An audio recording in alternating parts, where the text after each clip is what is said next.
when it comes to A&Ring, are major labels actually developing the artist, or are they just signing for the market share and for the data? So I've watched the channel. I'm going to kind of pull back a second and explain what A&R is. Perfect.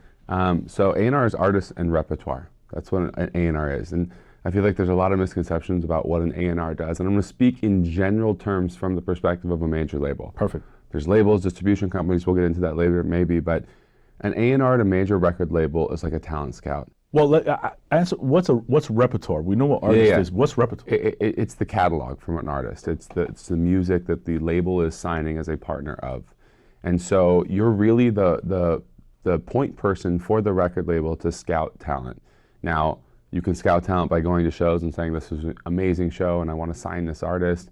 We live in a data age right now, so there's a lot of data teams at record labels that are saying these things are moving on the internet. But in its truest form, an A&R is a creative person that's sitting at the record label saying, I believe in this and I want our label to believe in that as well. Above and beyond scouting the talent, they're the ones that take the talent to the president of A&R or the CEO and they say, hey, I want to put a deal together for this artist, and they work with the lawyer to sign that artist through a bidding war or figure out the deal structure that makes sense to partner with that artist, whether it's distribution, long-term deal, single EP, album, whatever it is. Yeah. And above and beyond signing that artist, they then become the creative partner for that artist. In my tenure at Interscope, I did two different ways of being a creative partner. Sometimes an A&R is an active creative partner. An A&R spends a lot of time working with writers, producers, mixing engineers, mastering engineers. My network is wide with people that make music. And so when I meet an artist, they're like, you're an amazing melodist, but you seem to get stuck with lyrics. Do you want to work with a lyricist? Like, I'd love to. Okay, I want to meet this person or that person. The other role of an A&R is to put your ego aside, and sometimes people don't understand this, but sometimes artists don't need anybody. Right. So when you say people don't understand this, who are the people that you're talking about? Literally everyone. A&Rs, the label, like sometimes there's this misconception of like, we signed this thing because it was working, and so just because I have this network, I'm going to enforce this network on this artist, when sometimes the best thing you can do is just block. Let it go. Let it go, give them space, and allow them to create. Fast forward to the music is done. After the music is finished, the A&R is a politician for attention at the record label. All majors have a huge roster. So when you're working with an artist every day, making an album, regardless of whether you're blocking or you're actively helping them with people, you're then coming and talking to them about like, what do you want to say in this album? Like, oh, it's a cathartic album about this breakup I went through, or it's my mom died and I really want to talk about it in this album, or I just fell in love and I want to talk about that. And you start to create the nucleus of creativity and storytelling around the album, and then your job is to get the building to understand the message. Because you're going to go to the marketing director, the publicist, the international, sports and licensing, whatever, and you're telling that artist's story throughout the label. When that is done, you're fighting for attention so that everyone understands the message clearly, so that when they go to their contacts, you've kind of perfected that game of telephone. There's not loose information on the artist. Everyone knows, oh, this is where it's coming from, this is why we're doing this is the song that's set up, etc. Now, do labels sign and develop artists, or is it a game of Moneyball? Let's simplify it. It's tough because for those who don't know, Moneyball is, the film. The film where you're basically betting on odds. Yeah, basically, like, there's an artist exploding on TikTok, the sound's moving, we're going to sign it because it's probably going to work anyway. There's a lot of that that goes on at record labels, because when you understand a record label's responsibility is to sell. It's a commercial aspect. They're selling music. So if you have more leverage to sell music, it puts you in a better position to make more income for that artist and for the label. Right. So it's an easier path to sign something that's working. Now, again, stepping back to what I talked about from an A&R's perspective, an A&R is a creative person. So when I got into it, there were also things that I just like. I like art. I don't create it. I can play Santeria on guitar, and I think that's about it. So when I got into music, it's because I have a deep passion for music. Yeah. And so in my career, I was very lucky, fortunate, skilled, whatever you want to call it.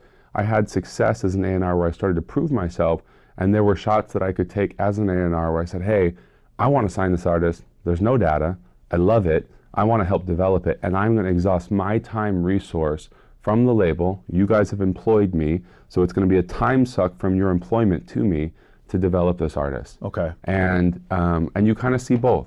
But you realize when there's a development case from an A&R's perspective and a label's perspective, there's a huge time commitment to develop something like that.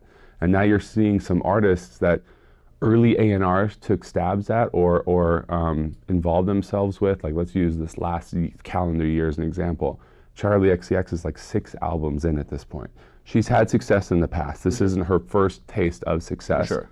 But this success that she's having right now is a meteoric moment. It's 6 albums into her career. Then you have somebody like Chappell Roan, where there's been a lot of development. I think Jackie over there at Island was really early on Chappell Roan and like really built that up, Jackie, or whatever. Jackie Winkler. And so I think that there's A&Rs who do take shots and they exhaust a lot of time into it, but I feel like a lot of the stuff that you see in today's top hits or whatever is stuff that was moving because there is data behind it. It's much quicker to market.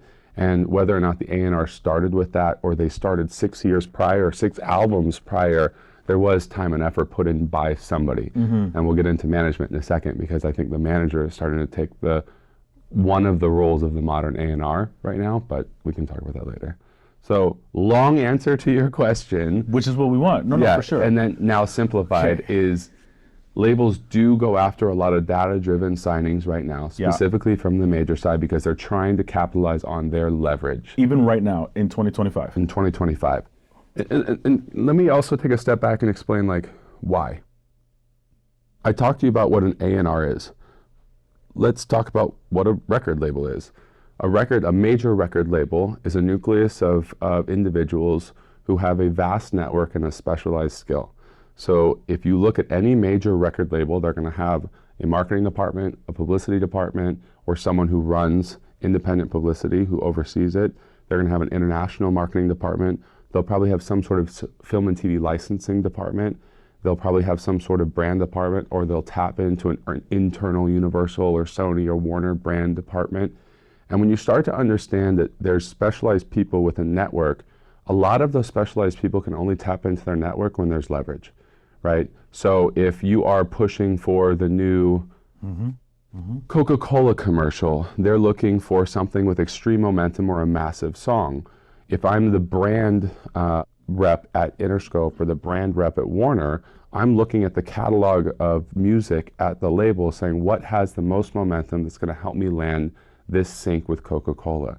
So the other part of record labels you have to understand is when there's a developing artist, they oftentimes can't capitalize on the amount of departments that record labels have because they don't have the leverage to really tackle those opportunities yet. Right. And so the development is really about how do you create virality, or how do you create fandom, or how do you create momentum with music prior to getting to that point where it's like, okay, now we've created that momentum. Okay. Now the licensing guy from sports is saying, okay, you got some heat. We're going to get you in this college, football campaign. We're going to get you in this NBA look. We're going to get you in this whatever, because they're leveraging your heat. So once you have that momentum, it becomes easier to tackle all the different departments that a major has. But when majors are taking stabs at, I don't want to say undeveloped, but when they're taking stabs at artists in the really early stages without momentum, you oftentimes are left with an A&R and a marketing director who are trying to create a little bit of heat with you prior to being able to go out to those other departments.